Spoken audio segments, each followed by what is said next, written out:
Possessed. The Demon's Vengeance. 200 years ago. Mary Black, you have been found guilty of the most heinous acts of violence this town has ever seen. Your complete lack of remorse for the victims of your devilish experiments has provided the court with very little options. Do you have anything to say before I pass sentence? Mary smiled at the judge. I have only tried to further our understanding of humanity. I am merely a scientist, trying to discover ways to help the people around me. The victims, as you call them, were volunteers to my research.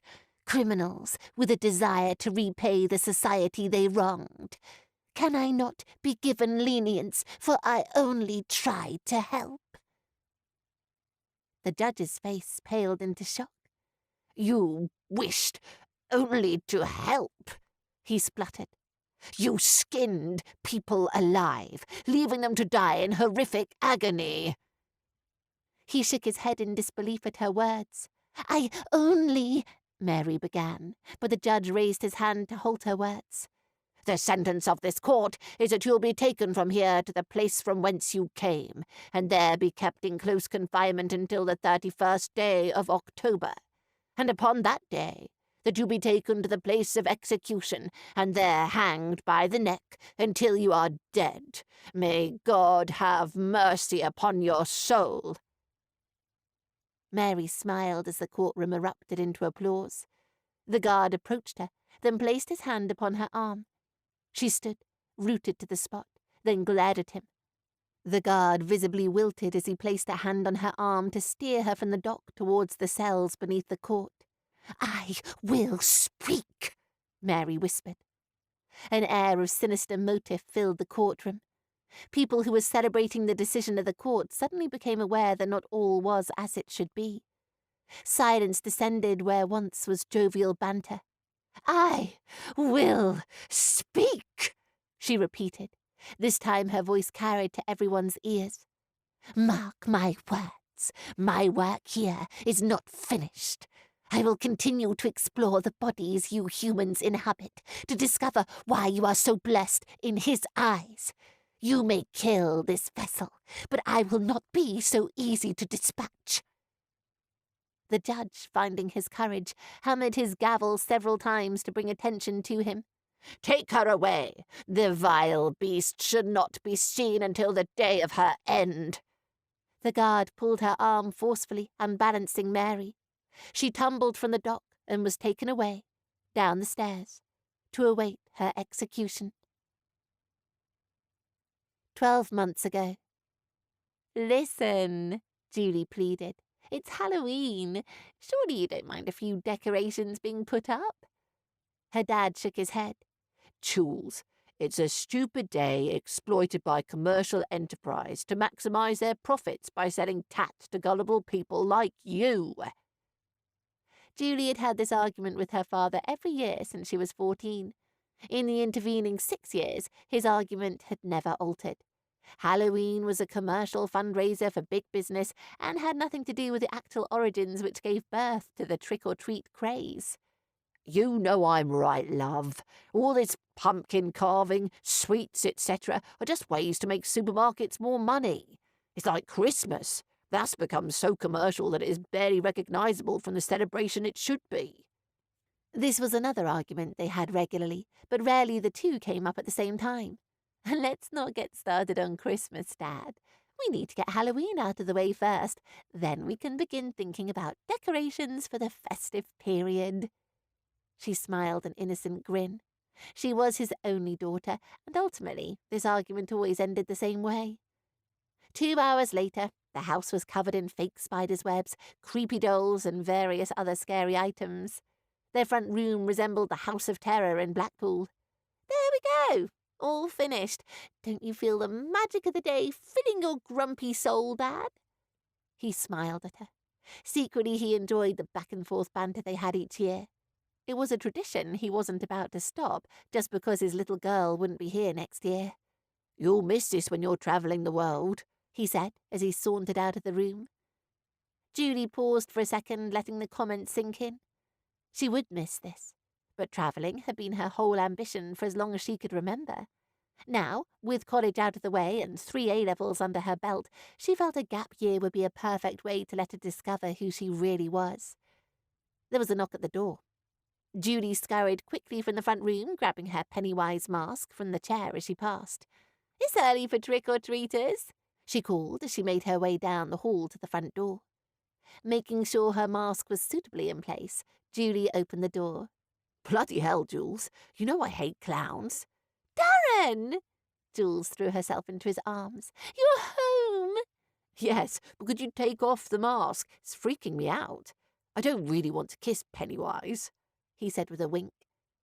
Julie removed the mask, then placed a tender kiss on her boyfriend's lips. "I have missed you," she said as their lips parted. "I've missed you too."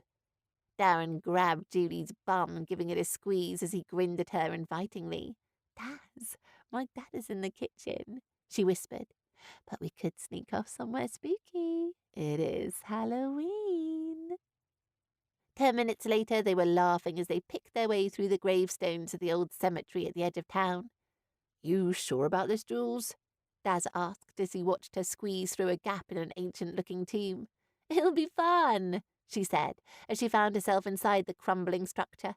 "Plus, it'll be worth your while," she teased. Darren wasn't about to turn down this opportunity.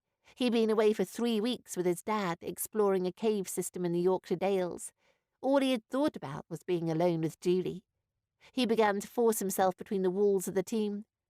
As he scrambled and squirmed, he pulled away a patch of ivy covering the entrance to discover a hand-carved engraving. "Here lies Mary Black, beloved mistress and vessel of our Lord, taken from us too early. Rest in eternal peace. We will await your return. 3rd of November, 1800, to 31st of October, 1820. "What a funny inscription. Apparently, this is the grave of a woman named Mary Black, Jules," Darren said. "Really? Well, I'm sure she won't mind us sharing it for a little while." Her sultry voice added urgency to Darren's efforts to get inside.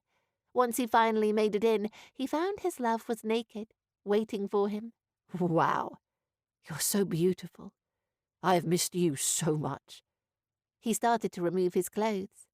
No longer was he worried about their surroundings. Primal urges overcame all his fears. Moments later, entwined in each other's arms, they were oblivious to the scraping and scratching noises from beneath their bodies. Lost as they were, they did not see the tomb begin to fill with ethereal mists, nor did they spot the shape that emerged from those clouds of spiritual energy until it was too late. "Ah, young love. Such a beautiful thing to witness. It has been so long since I had the pleasure." A guttural voice filled the tomb, forcing their erotic tryst to end abruptly.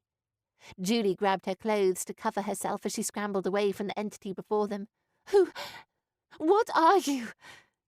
Julie was a logical woman, and this was a problem she saw before her. Scanning the tomb for lights or equipment that might explain this anomaly, she started to wonder how it was being projected. Darren was transfixed. He couldn't take his eyes from the being in front of him. Slowly he reached out towards it. "That's it, boy. Move a little closer, so I may touch you." "Darren!" Julie grabbed his arm, pulling it back towards her. The entity screeched in frustration. "Harlot!" it cried.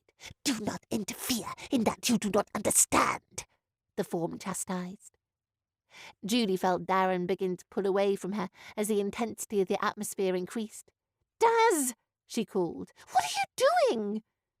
He was too strong, and she couldn't find anything on his naked body to grip onto. Slowly he edged away from her towards the now iridescent eyes of the shape blocking their way out. "Darren, please!" She tried to get his attention, but he was no longer aware of her being there. Her grip on his arm began to slip as he steadily moved away from her. The tomb wasn't that big, maybe 8 feet long, enough for a coffin, and space to walk around it if you needed to. "Yes, Darren, come to me. I will enjoy using your body to finish what you began with your whore there." The voice of the spectre was filled with excitement. Julie began to feel a sense of foreboding. This wasn't a trick. The entity was in fact real. She needed to get away quickly, but couldn't leave her boyfriend, who seemed hell-bent on moving towards the thing rather than away from it. Suddenly, the grip of one hand was broken. Darren lurched forward, his fingers centimetres away from the cloud of evil filling the tomb. Julie scanned the area for something she could grab. Maybe if she hit him, then he would snap out of this, and they could make their escape. "Darren, please, don't do this!" Her free hand searched the floor around her. She had abandoned her modesty, leaving her clothes on the floor as she explored, looking for something, anything. Then, just as Darren's fingers reached the edge of the mist, she saw what she needed. Darren screamed in agony as he fell back towards her. "What the fuck?" he began, but the pain came again in a wave of nausea he couldn't ignore. Julie still held his testicles in her hand as he lay beside her, writhing in agony. "Oops, sorry, I had to do something," she apologized as she released his man parts. "Fool!" the entity cried. "You will not leave this place, ever." Julie dragged their clothes towards her with her feet, again conscious of their nakedness. She watched as a mist writhed around in tumultuous anger. The air thickened with its rage, but it did not move towards them. "What is that?" Darren asked as his own pain subsided. "What does it want with us?" "I think it wants you. I had to stop you touching it as I felt something bad would happen if you did." Julie scanned the tomb. The entity hung menacingly ahead of them, tendrils of ethereal smoke reaching out from the central blackness that was its main form. "I wouldn't go near that, never mind touch it," Darren whispered, with a look of disgust on his face. "Maybe, but you didn't seem to care when you were crawling towards it without a thought for me or what might happen." Her mind was racing. This was the situation they needed to get out of, quickly. The spirit blocked the way they had entered. Behind, she could see shafts of daylight protruding through the hole they had made. Right now, that was the only way she could see to get out, but she scanned around for any other possible escape routes. "How old do you think this thing is?" she asked as she placed a hand on the wall behind them. "I have no idea what it is, never mind how old. Perhaps you should ask." His petulance was not an endearing quality right now. "I mean the tomb, you idiot," she replied. "Oh, sorry. Well, the inscription said Mary Black was buried in 1820, so 200 years or so." Darren remembered the words on the front of the tomb he saw as he entered. It was a weird inscription, though. It said something about this Mary being a vessel, and that they would await her return. "Who would wait?" Julie asked. Darren shrugged his shoulders. "Why isn't it doing anything? I don't like this. I want to go home." "Hush! Let me think for a moment." She grabbed her top and pulled it down over her head, then grabbed her pants, slipping them on as she thought about their predicament. "I suggest you get dressed. You don't want anything else to grab your balls today, I expect." Darren looked down, then rushed to dress himself. Julie smiled, watching him struggling to get his legs into the separate holes of his jeans. "Right. It's a bit of a standoff. Seems it can't move from where it is, so you should try to break us out. After all, this is 2 centuries old and looked pretty crumbly as we came in. How well could they have built it all that time ago?" Julie asked. It turned out the structure was incredibly well built. Darren had hammered his shoulder, feet, and fists against the walls without so much of a groan of movement from the thing. "We need a plan, Jules. I don't want to die in here alone." "Alone? You're with me, you fruit!" Fear had long since left her. Now all that remained was a determination to find a way out of this predicament. "You know what I mean," Darren moaned. "We shouldn't have come here. You shouldn't have forced me into this creepy place." Julie shook her head, looking at the pitiful creature that was her boyfriend. "What's got into you?" Julie asked. This man was not acting like the Darren she had fallen in love with. She had met him at an orienteering event in Yorkshire. He was resplendent in his hiking gear with his black cropped hair and bushy beard. He looked every bit an explorer. He was surrounded by a dozen young kids, all looking to him for guidance. Turned out he was a scout leader, and these were his troop. Julie followed him for an hour, not taking any notice of the direction, or whether or not he was following the preset path for the event. "Darren wants to know if you'd like to walk with us instead of following behind." a girl's voice said, catching Julie off guard. What? Her mind raced. Clearly she'd been more conspicuous following them than she had thought. I don't mind if I do, if that's okay with you all, she said, recovering her composure. The next 3 hours were amazing. Darren was a masterful leader, always in control and never flustered. Twice he'd rescued a fallen child who'd wandered too far from the path to discover the slopes really were as treacherous as they had been told. Watching him take control was incredibly arousing, and she knew from that day she would be with him. Darren's eyes were wide as he pressed himself against the tomb wall. Where is your chivalry? Your desire to help the love of your life escape from certain doom? She asked. Certain doom? Do you think we'll die in here too? Oh God, please help me. Julie's eyes rolled at the comment. God can't hear you, boy, the entity laughed. Only I can help you now. Come closer. Let me explain how you can get out of this without a scratch on your pretty little body. Darren looked at the mist again. He felt a strong desire to comply. His feet began to edge towards it once more. Maybe it could save him. Perhaps if he just reached out his hand. Darren, no! Today.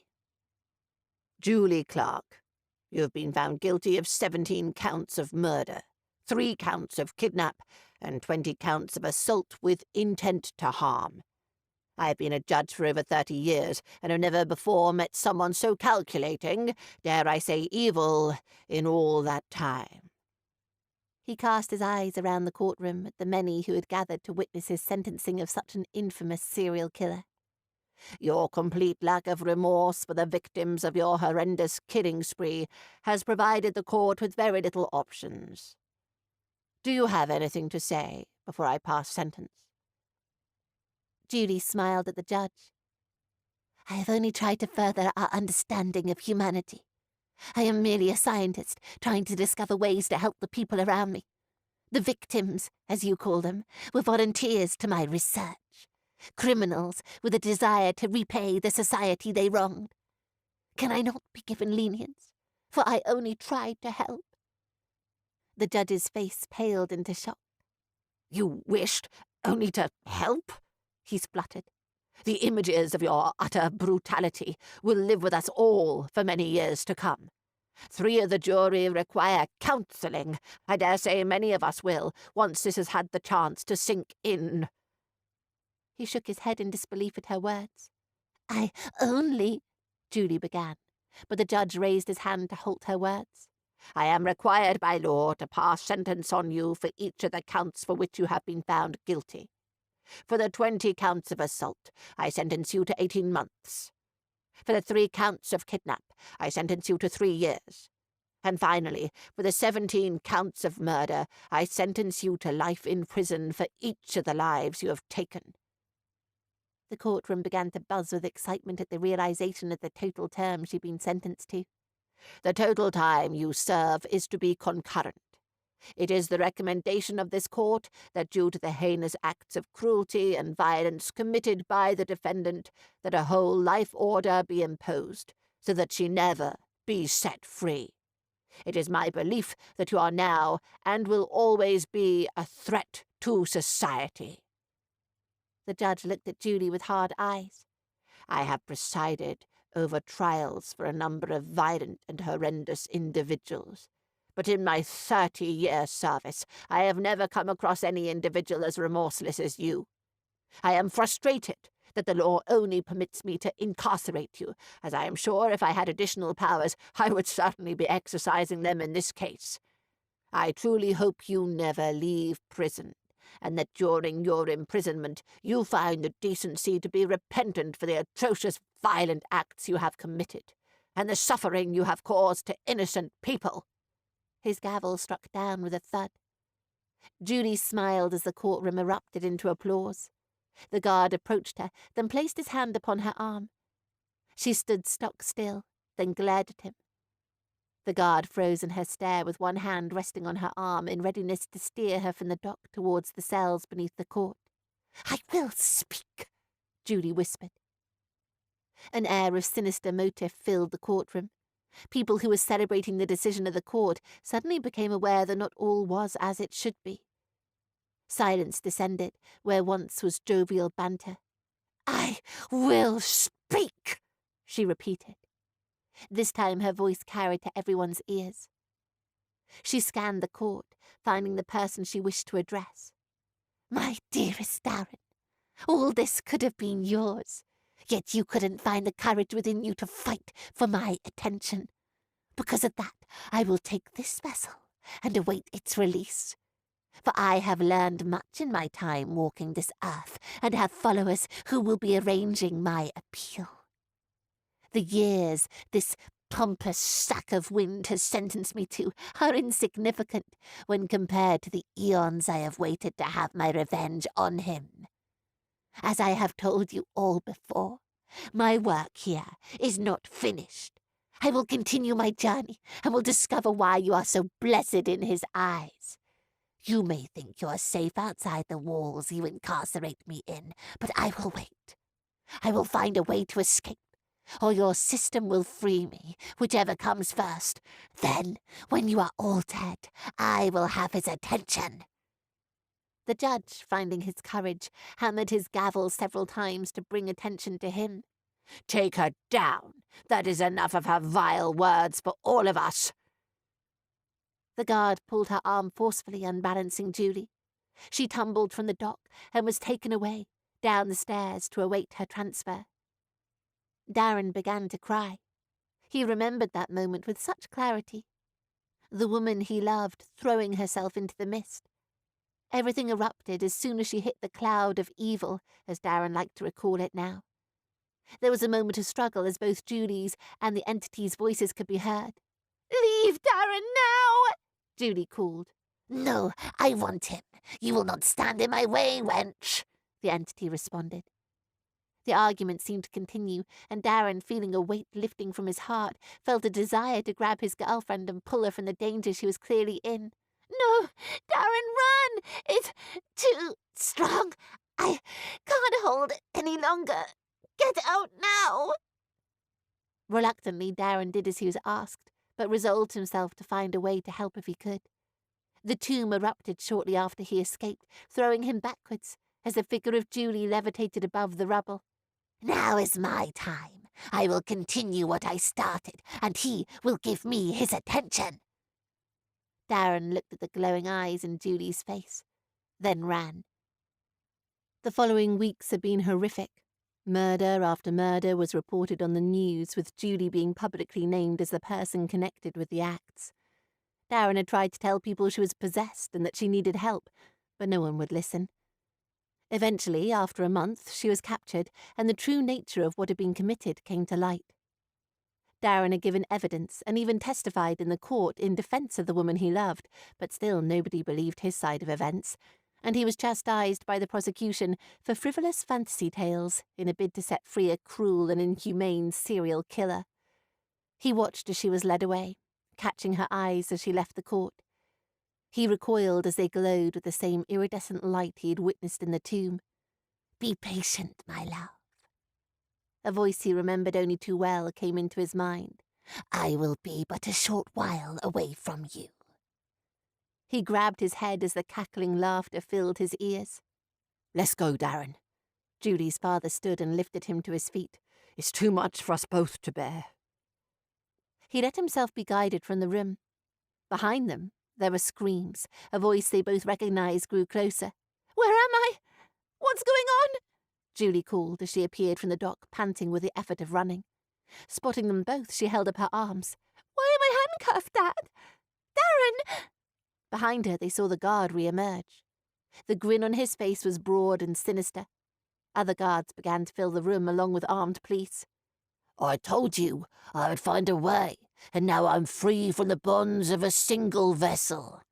He raised the gun at his side, shooting the first man in his way as he moved towards Darren. "You will be my vehicle. I will have what was taken from me."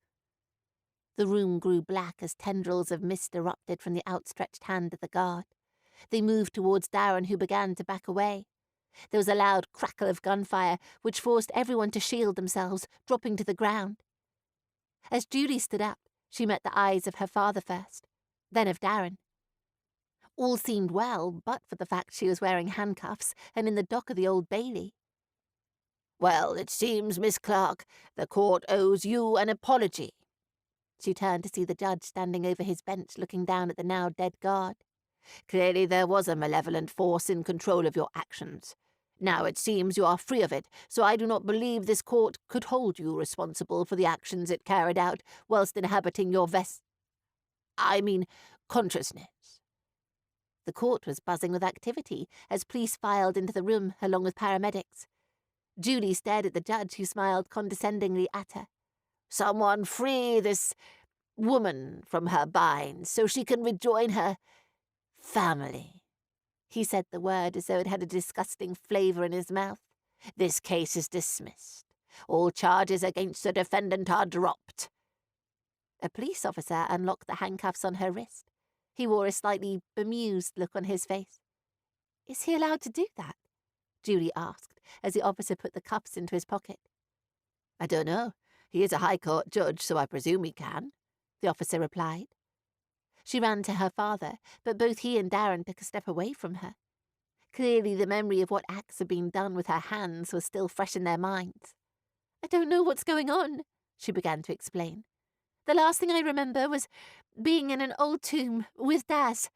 There was this mist in there trying to get us.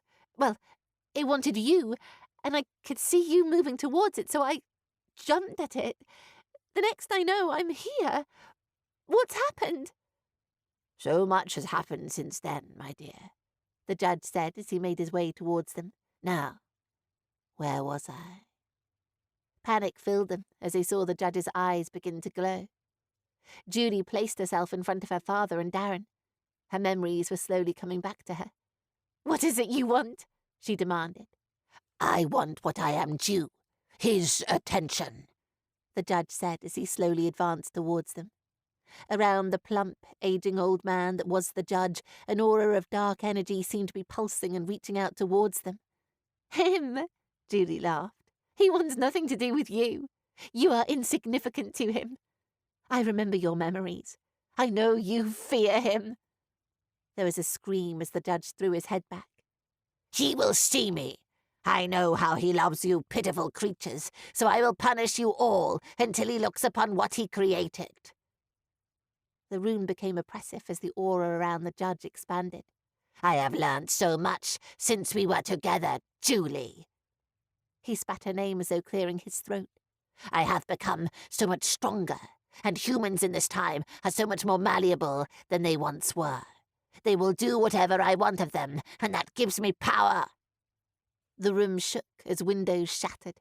There was a rumble from the ground as plaster fell from the ceiling above. "Run!" Darren shouted as he pulled at Julie's sleeve, though they needed no encouragement. Doors creaked as they ran through them. It was like the whole building was contracting, then expanding with the pulses of energy emitting from the judge. Julie looked behind her as a chunk of plaster from the ceiling narrowly missed them. The judge was gliding down the hall behind them, a look of an eerie satisfaction on his face.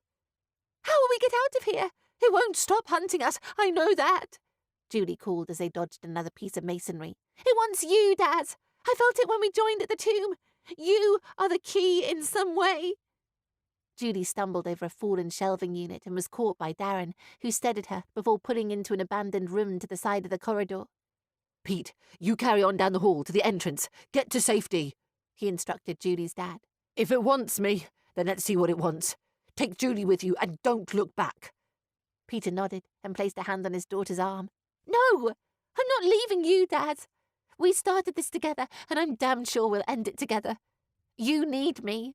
I know what it wants," Julie pleaded. Decision made, Julie's dad shrugged his shoulders, then peered through the door.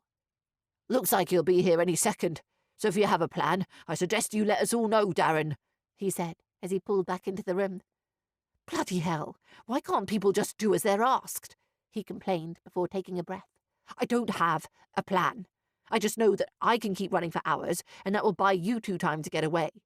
Look, we've seen what it can do when it has control of someone. Julie, I need you to get out of here, as I can't stand for you to be used by it again." It wants attention from God, Julie blurted out. I think it is desperate for it, in truth.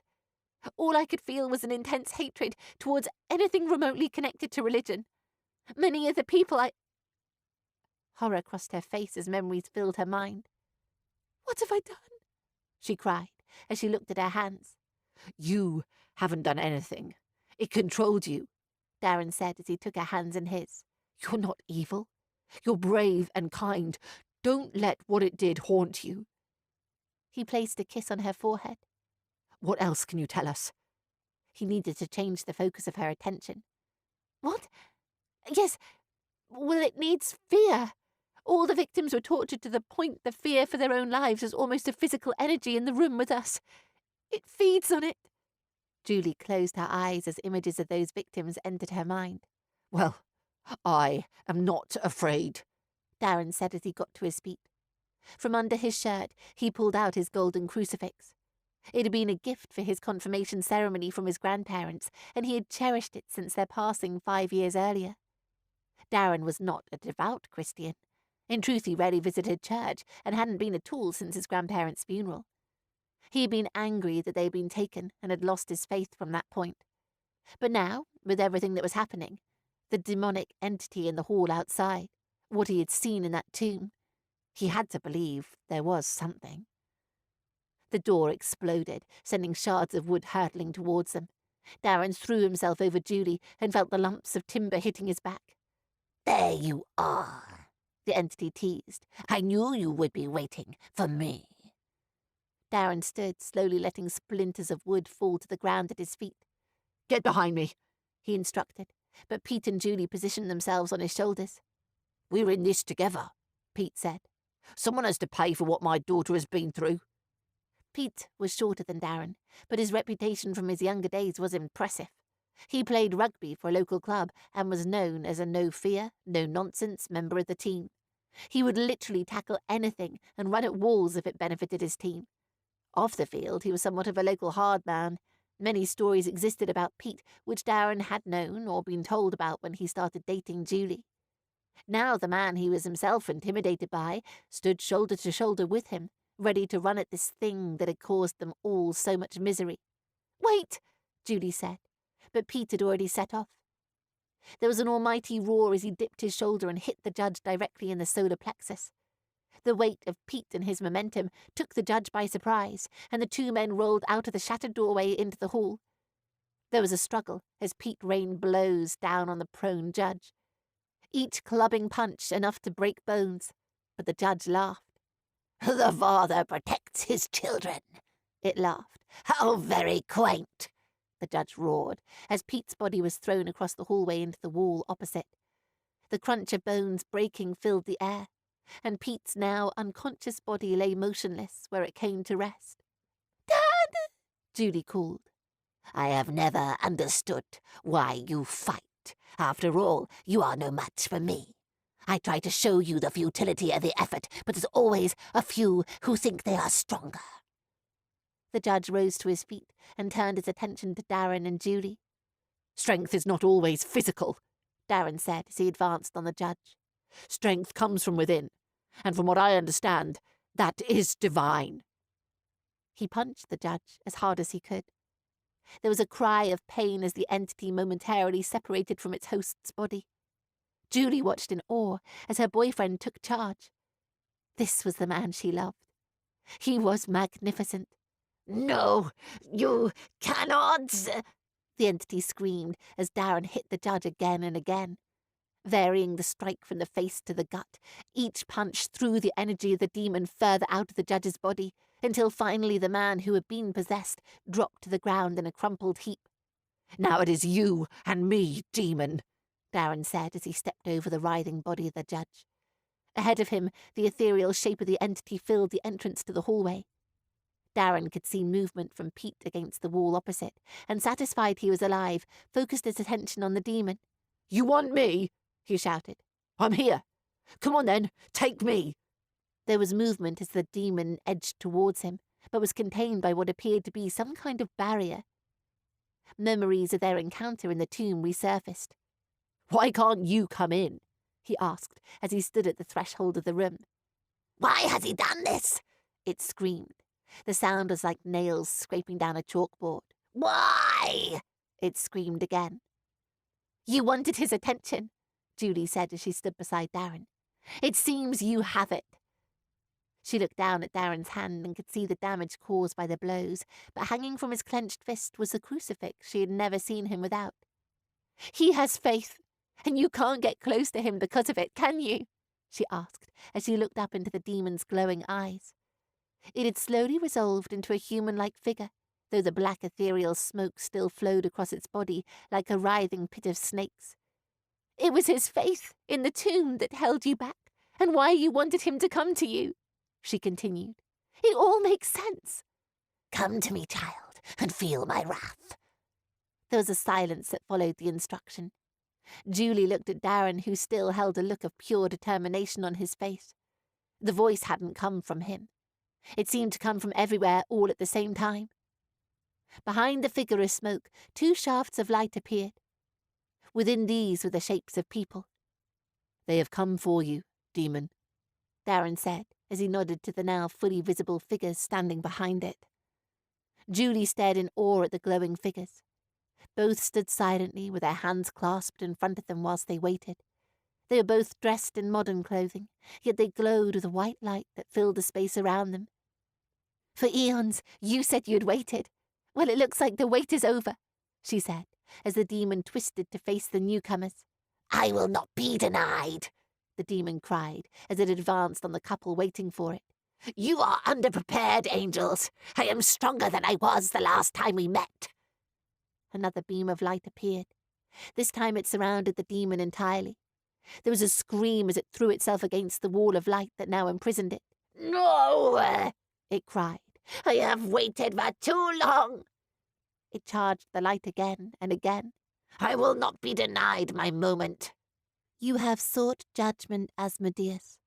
Our father has heard your request, the angel said, as it advanced on the shaft of light holding the demon in place. He is displeased at your actions, especially to those who hold faith in their hearts.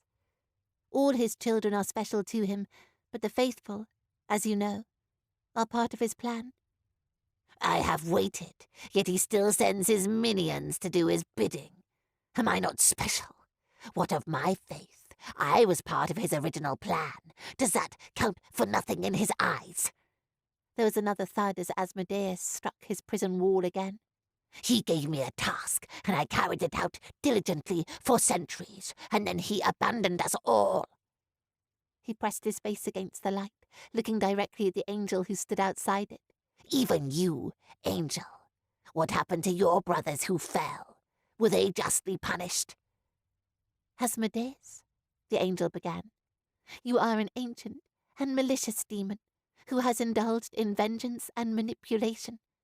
You were bound to the earthly plane to bring forth choice, but you harbour an intense hatred and jealousy towards humanity, seeing them as God's favoured creations. Do not speak to me of his favourite creations. We were the perfect creation, made in his light to create an existence where we ruled in his name. Those mortal souls you speak of are weak and easily led.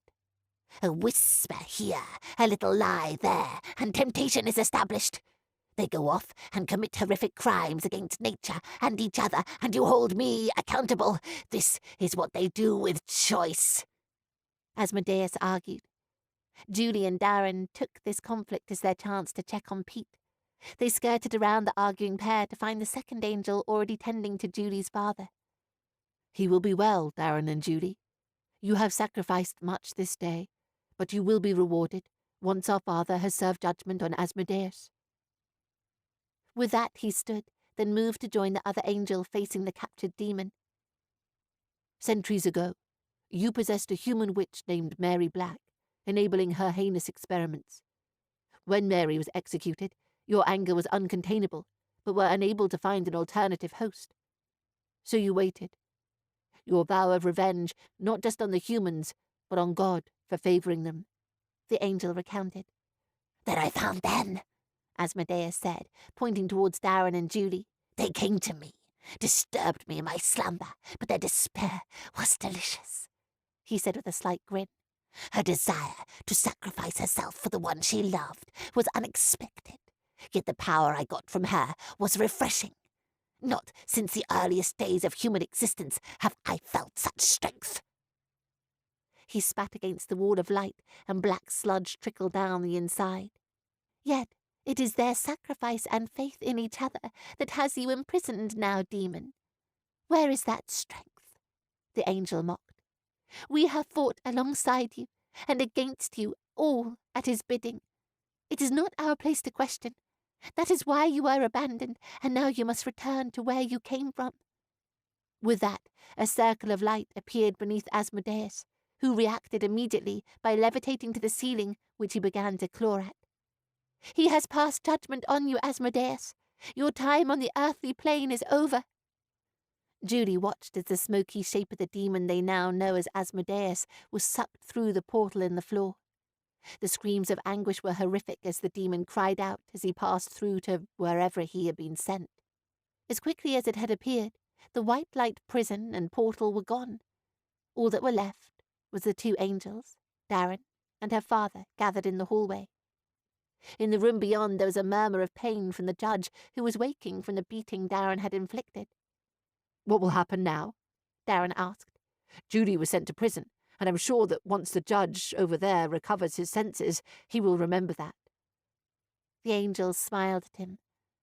All of this will be a dream, children. Our Father has deemed it so, and so shall it be. With that they were gone. Bloody nightmare, more like, Pete said, as he rubbed his ribs which moments earlier were likely broken. I'm sure I won't forget any of this in a hurry. All a dream. What do they mean by that? Julie asked. Darren shrugged his shoulders. None of this makes sense, Jules. I'm struggling to understand half of what has happened, if I'm being honest. 12 months ago. Darren woke feeling fresh after the 3-week trip with his father exploring the caves of Yorkshire. Today was going to be a great day because he was visiting Julie's parents' house, and it was Halloween, which he knew made Jules especially excited. 2 hours later he had arrived at Julie's parents' house. He knocked and waited patiently, but jumped out of his skin when the door opened to reveal Jules in a Pennywise mask. Bloody hell, Jules. You know I hate clowns. Darren! Jules threw herself into his arms. You're home! Yes, but could you take off the mask? It's freaking me out. I don't really want to kiss Pennywise, he said with a wink. Julie removed the mask, then placed a tender kiss on his lips. I have missed you, she said, as their lips parted. I've missed you too. Darren grabbed her bum, giving it a squeeze, as he grinned at her invitingly. Dad, my dad is in the kitchen, she whispered, but we could sneak off somewhere spooky. It is Halloween. 10 minutes later they were laughing as they picked their way through the gravestones at the old cemetery at the edge of town. You sure about this, Jules? Daz asked, as he watched her squeeze through a gap in an ancient-looking tomb. It'll be fun, she said, as she found herself inside the crumbling structure. Plus, it'll be worth your while, she teased. Darren wasn't about to turn down this opportunity. He had spent 3 weeks with his dad exploring a cave system in the Yorkshire Dales. All he had thought about was being alone with Julie. He began to force himself between the walls of the tomb. As he scrambled and squirmed, he pulled away a patch of ivy covering the entrance to discover a hand-carved engraving. Here lies Mary Black, beloved mistress and vessel of our Lord, taken from us too early. Rest in eternal peace. We will await your return. 3rd of November, 1800, to 31st of October, 1820. What a funny inscription. Apparently, this is a grave of a woman named Mary Black, Jules, Darren said. Who? Came the response from inside. Mary Black. Why do I know that name? A moment later, Jules appeared at the gap into the tomb. I don't like the feel of this place. And I recognise her name too, but I can't put my finger on where I've heard it, she said, as she clambered out of the tomb to stand with Darren, who had his phone in his hand and was typing something into Google. Bloody hell. She was a mass-murdering witch from the 1800s, he said. Apparently, She has a bit of a cult following with many of the cultists, claiming she was some kind of vessel for Asmodeus. Wait, I know that name too. Let's get out of here, Darren. I don't feel like we should be here, Julie said as she tugged his jacket. We can find somewhere a little less spooky. Perhaps your car. With that, she walked away towards the road where they had parked. Darren looked into the darkness of the tomb and contemplated putting his head inside. Darren, you better be quick or I'll lose interest, he heard Julie call from behind him. For a moment he thought he heard something whisper, but decided he'd waited far too long for intimate time with his girlfriend, so dismissed it and jogged back to the car.